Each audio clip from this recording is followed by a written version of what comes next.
ఈరోజు మనం వీడియోలో రామాయణం మొదటి పాదం గురించి తెలుసుకుందాం. అసలు రామాయణంలో 24,000 శ్లోకాలు ఉన్నాయి. మొత్తం 6 కాండలు ఉన్నాయి. మొదటి కాండ పేరు బాలకాండ, అయోధ్యకాండ, అరణ్యకాండ, కిష్కింధకాండ, సుందరకాండ, యుద్ధకాండలు. ఇవి మొత్తం 6 కాండలు.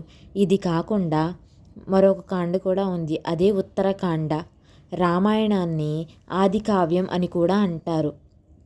కేవలం రాక్షస సంహారం కోసమే రామ అవతారం వస్తే రావణుడిని చంపిన తర్వాత ఆయన అవతార సమాప్తం చేయాలి. కానీ ఆయన బాలకాండలో ఒక ప్రతిజ్ఞ చేశారు.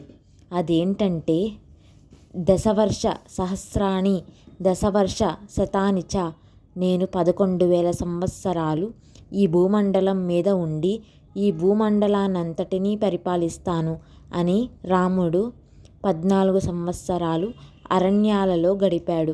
భగవంతుడు కనుక రాముడు తన తండ్రిని చాలా గౌరవించేవాడు. భగవంతుడు కనుక రాముడు నిరంతరం ధర్మాన్ని పాటించాడు. భగవంతుడు కనుక రాముడు తన జీవితంలో ఒక భార్యతోనే ఉన్నాడు. భగవంతుడు కనుక ఇలా అనుకుంటే రామాయణం యొక్క ప్రయోజనం ఏమీ ఉండదు. రామాయణంలో రాముడు ఒక భగవానుడిలాగా బతికి చూపించలేదు, ఒక మనిషిలాగా బతికి చూపించాడు.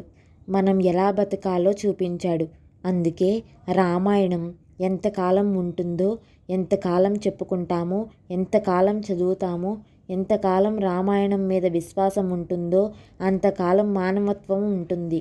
మానవత్వం లేనప్పుడు మనిషిగా పుట్టి ప్రయోజనం లేదు. తల్లిదండ్రుల దగ్గర, సోదరుల దగ్గర, గురువుల దగ్గర, భార్య దగ్గర ఎలా ఉండాలో, ఒక మాటకి కట్టుబడి ఎలా ఉండాలో రాముడిని చూసి నేర్చుకోవాలి. రాముడి యొక్క నడక కనుక దీనికి రామాయణం అని వాల్మీకి మహర్షి పేరు పెట్టారు.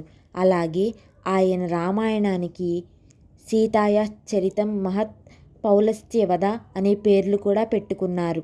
ఇది రామాయణం మొదటి భాగం. మరొక వీడియోలో రెండో భాగం గురించి తెలుసుకుందాం.